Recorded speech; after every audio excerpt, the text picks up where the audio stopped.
금융위원회 자료에 따르면 2017년 기준 5년간 미반 안 된 차고송금 건수는 19만 건이 넘고 총 금액이 900억 원에 육박하는 것으로 나타났습니다. 3년 만에 금액과 건수가 각각 60% 이상 급증해 금융소비자 보호를 위한 정책이 요구되고 있는데요. 차고송금의 법적 쟁점은 무엇인지 하나님의 법, 세상의 법에서 알아봅니다. 하나님의 법, 세상의 법, 이재만 변호사님 나오셨습니다. 안녕하십니까? 예, 안녕하세요. 앞서 보신 대로 우리가 은행에서 다른 사람에 송금을 할 때 이렇게 차고 송금이 그렇게 많나 봅니다. 네, 차고 송금이 이제 지난해에도 한 2,300여 원 됐는데 그 중에서 한 1,100억 원 정도로 이제 발안됐는데 네. 이제 나머지는 아직도 이제 문제가 되고 있죠. 그래서 이 차고 송금에 대한 그 건수라든지 금액은 지금 이제 경제 규모가 커지면서 네. 점점 증가 추세에 있습니다. 그렇군요. 네. 그런데 우리가 사실 송금을 할 때 상대방 계좌 번호와 수취인 이름이 뜨지 않습니까? 예, 예. 근데 그걸 확인하자 그냥 눌러가지고 이런 차고 송금이 일어나는데 그렇게 많습니까? 네, 이제 차고 송금이라는 게 이제 계좌번호하고 이름 나오죠. 그렇죠. 그래서 그거 확인하고 누르면 이제 차고 송금이 있을 수 없는데 이제 여러 차례 반복해서 하다 보니까 자동적으로 뜨면 이렇게 확인을 눌러서 네. 이제 너무 급하게 이제 누르는 게 이제 습관화됐기 때문에 이제 차고 송금이 되고요.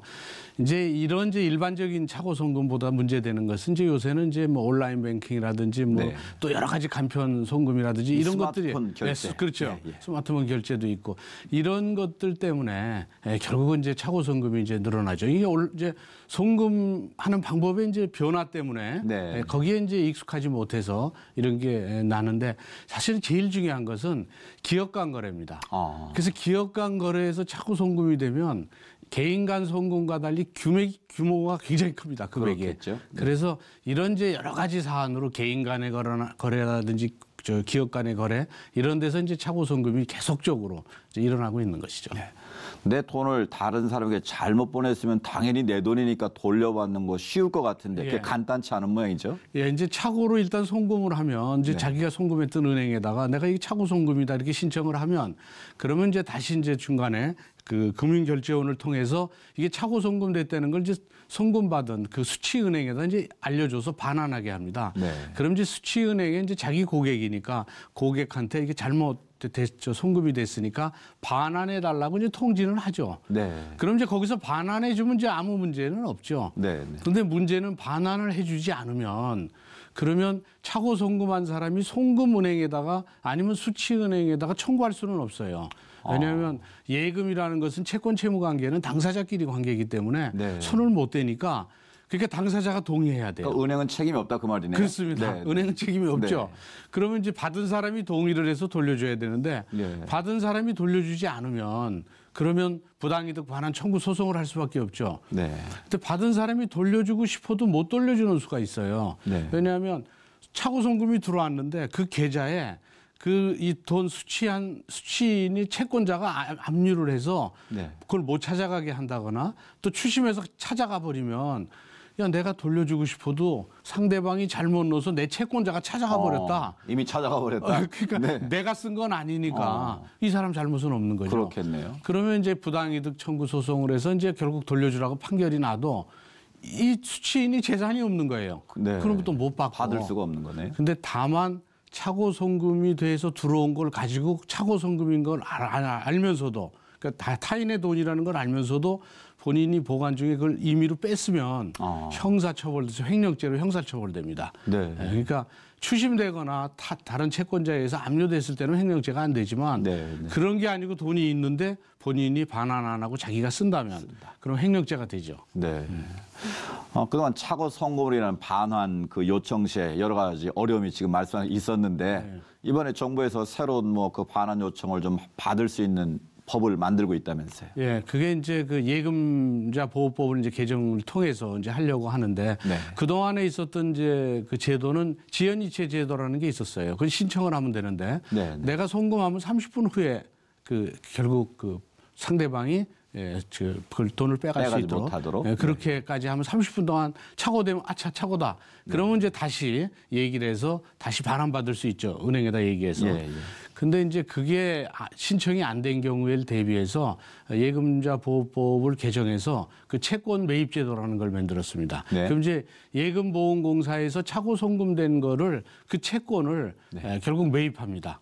그걸 매입하면 20%는 이제 그 결국 뭐 소송 비용이라든지 여러 가지 이제 비용이 들으니까 예. 그 비용으로 쓰고 80%는 상대방한테 바로 돌려주는 그 제도를 만들기 위해서 지금 개정안을 하고 있는데 그 경우도 차고 송금에 모든 게 해당되는 건 아니고 금액 제한이 있습니까? 예, 금액 제한도 있고 기간 제한. 그러니까 1년 이내에 차고 송금, 1년 지나면 이제 그것도 안 되고. 예. 근데 금액도 5만 원에서 1,000만 원 이내에 그 제한이 돼 있습니다. 네. 이제 근데 지금 바로 그렇게 바로 저 채권을 매입해서 한다는 건 아니고 지금 이제 이 법이 통과돼서 네. 이제 결국 시행을 하게 되면 그렇게 하겠다고 이제 정부에서 발표를 한 것이죠.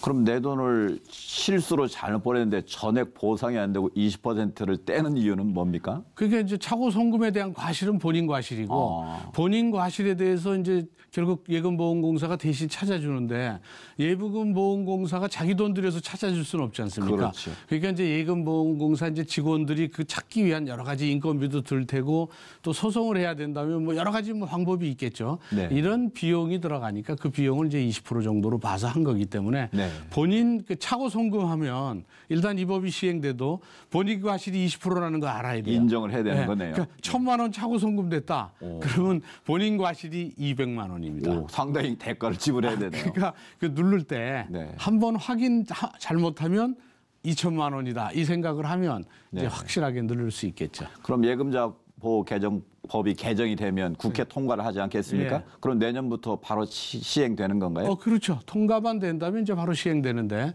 이제 어떻게 통과되느냐가 이제 문제죠.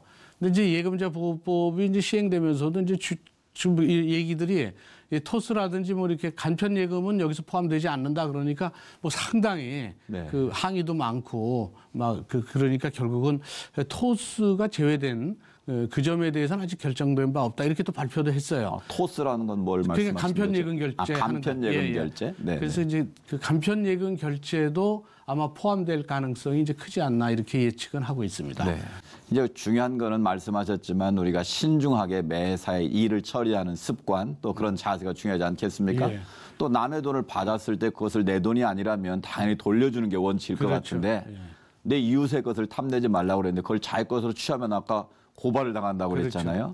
이런 면에서 우리가 성경적으로 이 문제 어떻게 한번 짚어봐야 될까요? 그 야고보서 1장 15절에도 욕심이 잉태하면 죄를 낳고 죄를 잉태하면 결국 죽음을 맞는다는 이런 선구처럼 이제 욕심 때문에 결국 본인이 형사처벌을 받을 수도 있죠. 네. 이 차고 송금된 돈을 임의로 본인이 인출해서 사용을 하게 된다면 그러면 결국 횡령죄로 처벌돼서 전과자가 되는 것이죠. 네. 그래서 크리스찬이라면 차고 송금된 돈이라면 그 원주인도 상당히 힘들어하고 안타까워하니까 그렇죠. 원주인에게 돌려주는 것이 크리스찬들의 태도라고 보는 것입니다.